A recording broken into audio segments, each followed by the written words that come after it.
तर दिनांक आहे 19 मार्च 2025ला हा जी.आर. प्रसिद्ध झालेला आहे.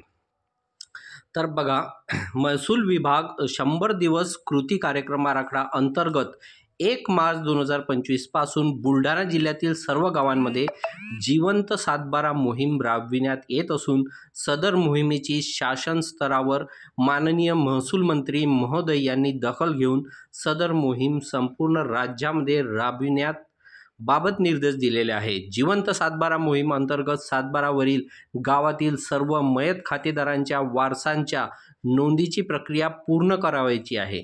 मयत खातेदार यांच्या वारसांना शेत जमिनीच्या अनुषंगाने विविध दैनंदिन कामकाजासाठी आवश्यक असणाऱ्या कागदपत्रामध्ये वारसाची नोंद विहित कालावधीत अधिकार अभिलेखामध्ये नोंद न झाल्याने अडचणींना समोर जावे लागते.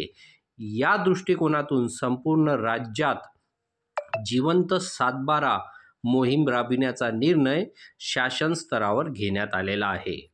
तर चला आपण बघूया काय आहे शासन निर्णय. तर सर्व मयत खातेदारांच्या वारसांची नोंदी अधिकार अभिलेखामध्ये अद्ययावत करून मयत खातेदारांच्या वारसाचे नोंदीचे कामकाज पूर्ण करण्याच्या दृष्टीने राज्यातील सर्व जिल्ह्यामध्ये जिवंत सातबारा मोहीम राबविण्यात यावी. सदर मोहीम राबविण्यासाठी खालीलप्रमाणे कालबद्ध कार्यक्रम निश्चित करण्यात येत आहे. तर बघा, 1 एप्रिलपासून ही मोहीम चालू होत आहे. तर 1 एप्रिलपासून तर 5 एप्रिलपर्यंत याचा सुरुवातीचा कालावधी आहे. ग्राम महसूल अधिकारी म्हणजे तलाठी यांच्या सजा अंतर्गत येणाऱ्या गावामध्ये चावडी वाचन करून न्याय प्रविष्ट प्रकरणे सोडून गावनिहाय मयत खातेदाराची यादी तयार करायची आहे त्यांना.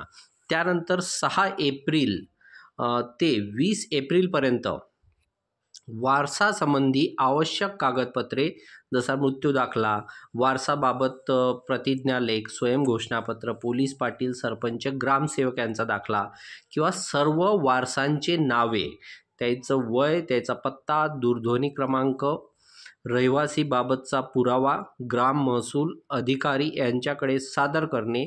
ग्राम महसूल अधिकारी तलाठी यांनी स्थानिक चौकशी करून मंडळ अधिकारी यांचे मार्फत वारस ठराव फेरफार प्रणालीमध्ये मंजूर करणे. त्यानंतर बघा, 21 एप्रिलपासून तर 10 मेपर्यंत ग्राम महसूल अधिकारी तलाठी यांनी ई फेरफार प्रणालीमध्ये वारस फेरफार तयार करावा.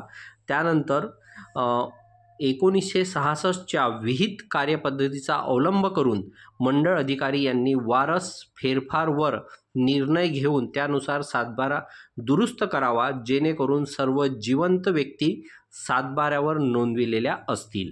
म्हणजे जे मयत असेल त्यांचे नावं कापल्या जाईल सातबाऱ्यातून आणि जे जिवंत वारस आहे त्यांचे नावं त्या सातबाऱ्यामध्ये टाकल्या जाईल. वरील कालबद्ध कार्यक्रम राबविण्याकरता खालीलप्रमाणे निर्देश देण्यात येत आहे. नंबर 1, संबंधित तहसीलदार यांची त्यांच्या तालुक्याकरिता समन्वय अधिकारी म्हणून नियुक्ती करण्यात येत आहे. त्यांनी आपल्या अधीनस्थ कार्यक्षेत्रात सदर कालबद्ध कार्यक्रम वर नमूद विहित मुदतीत पूर्ण करण्याबाबतची कार्यवाही करावी. तसेच उपरोक्त कार्यक्रमाबद्दल ग्राम महसूल अधिकारी, मंडळ अधिकारी अवगत करण्यात येऊन उचित कार्यवाही करण्याबाबत सूचना देण्यात यावा.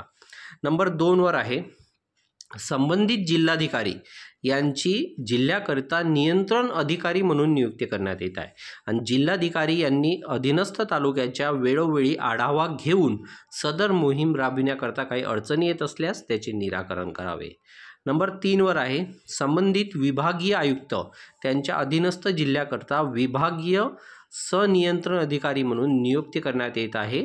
विभागीय आयुक्त यांनी त्यांच्या अधीनस्थ जिल्ह्याच्या नियमित आढावा घेऊन त्याबाबतचा साप्ताहिक अहवाल खालील नमुन्यामध्ये प्रत्येक सोमवारी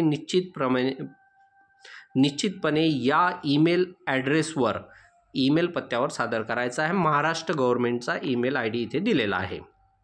त्याचा एक फॉर्मॅटसुद्धा इथे दिलेला आहे. म्हणजे एकूण मयत खातेदाराची संख्या आणि वारसा नोंद अर्ज दाखल केल्याची संख्या आणि वारसा नोंद अर्जानुसार वारस ठराव निर्णय संख्या, दाखल, मंजूर, नामंजूर, वारस फेरफार संख्या या पद्धतीचा अहवाल त्यांना द्यायचा आहे. चौथा पॉईंट आहे, सदर मोहिमेअंतर्गत वारस नोंदीकरता अर्ज ई हक्क प्रणालीमार्फतच नोंदविण्यात यावा. सातबाऱ्यावरील मयत खातेदारांच्या वारसांच्या नोंदीची प्रक्रिया करण्यासाठी आवश्यक असलेल्या सर्व वारस नोंदी सातबारा जिवंत म्हणजे अद्ययावत करण्यासाठी वर नमूद केलेल्याप्रमाणे विविध कालबद्ध कार्यक्रम राबवावा. जिवंत सातबारा मोहीम यशस्वी होईल याची दक्षता घ्यावी.